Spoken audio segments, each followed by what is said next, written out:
Good evening, Professor Ritchie. Today I will be discussing the differences and presidential strategies during the Vietnam War of President Eisenhower and President Kennedy. So to start off, I want to talk about President Eisenhower's view as he tries to push America's power in Vietnam. So Eisenhower created the Southeast Asian Treaty Organization, known as SEATO, in which, as Dr. Addington explains in the book, that different parties would take action in the area or territory in danger. In this case, it would be Cambodia, Laos, and the Free South Vietnam. Eisenhower would support DM in South Vietnam, knowing that South Vietnam will need military and economic aid for SOV.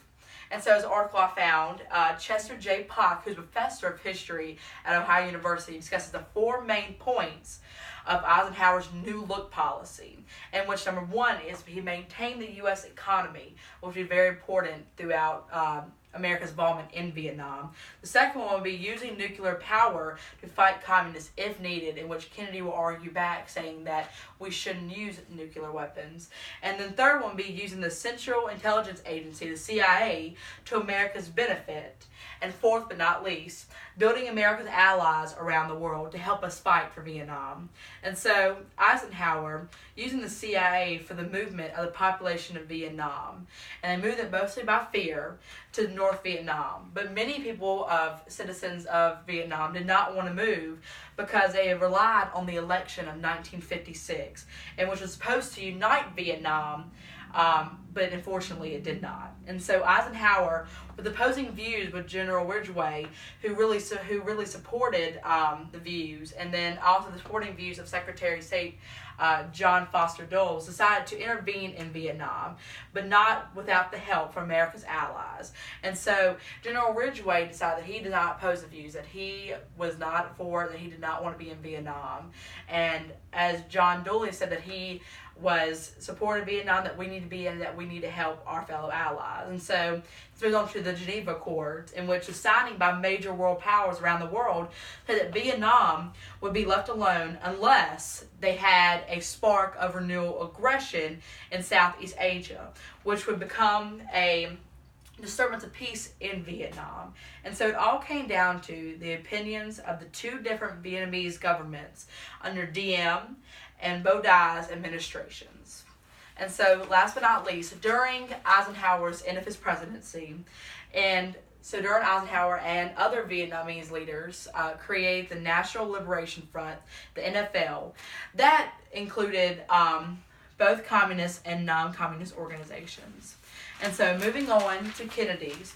So John F. Kennedy won the election over Nixon and would inherit all the concerns of communism spread over Southeast Asia and onto our involvement in the Vietnam War. And so as Dr. Addington explains, Kennedy and Eisenhower's defense policies varied due to the fact that, as I stated before, that Kennedy viewed nuclear war to be catastrophic, unlike Eisenhower. And then also Kennedy, unlike Eisenhower's view, relied more on conventional weapons instead of nuclear weapons and special forces such as the Green Berets. And the man that I interviewed for our interview project, Doug, he was actually a Green Beret during Vietnam in 1965. And so according to the History.com article, Kennedy increased military support in South Vietnam, stating to South Vietnam, "We shall promptly increase our assistance to your defense efforts." Kennedy agreement also stated that American troops would provide local self-defense training and intense air support, such as by the use of airplanes and helicopters. And so Kennedy really pushed our involvement in Vietnam and wanting us to be known and to help the locals of Vietnam. And so at Diem's request for more aid, Kennedy increased ARVN's size and MAG size under General Hawkins. And so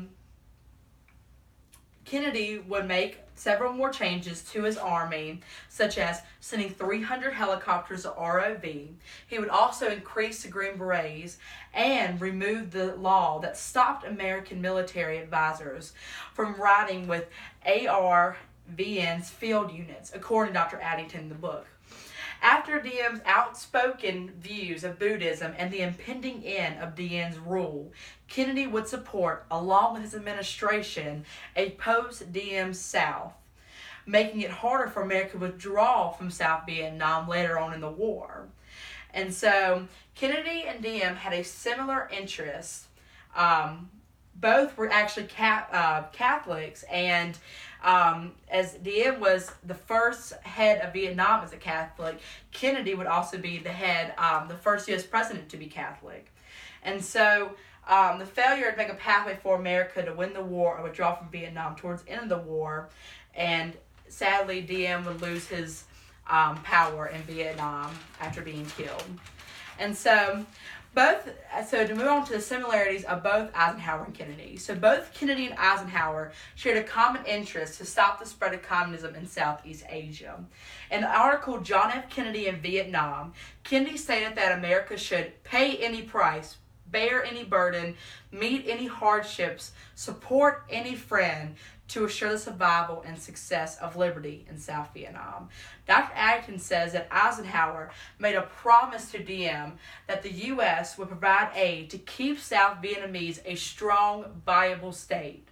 And so Kennedy and Eisenhower both share another similarity in the concern from Laos. The Laos was overthrown in 1959 after the Geneva Accords, and as Dr. Atkins says, that Eisenhower told Kennedy that Laos would be essential to the outcome of the rival between North Vietnamese communists and the free South. Kennedy made the effort to send 60,000 troops to Laos, stating the fact that Laos would be a bigger fight than Vietnam itself. And so Kennedy and Eisenhower both relied on the CIA for secret operations to prevent the Pathet Laos from taking control of Laos.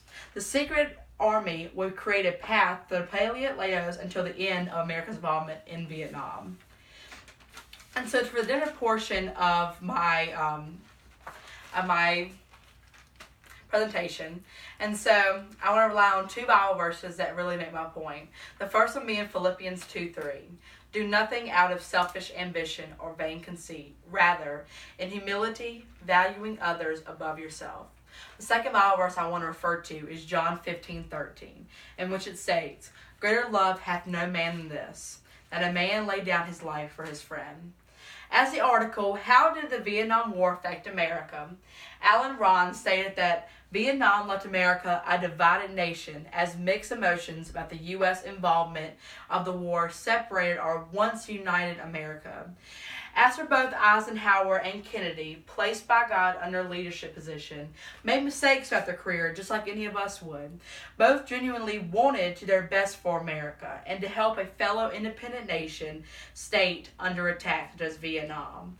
And so, as Philippians 2:3 states, both presidents did not consider themselves priorities, rather valuing South Vietnamese hurting people. Even though John 15:13 is used very frequently throughout a lot of military presentations, it is so true. American soldiers from as young as 18 and 19 fighting in a jungle thousands of miles away from their home or anybody else, just to stop the evilness of communism throughout Vietnam. Many losing their lives over there. America to this day will stop at nothing to help an ally in need.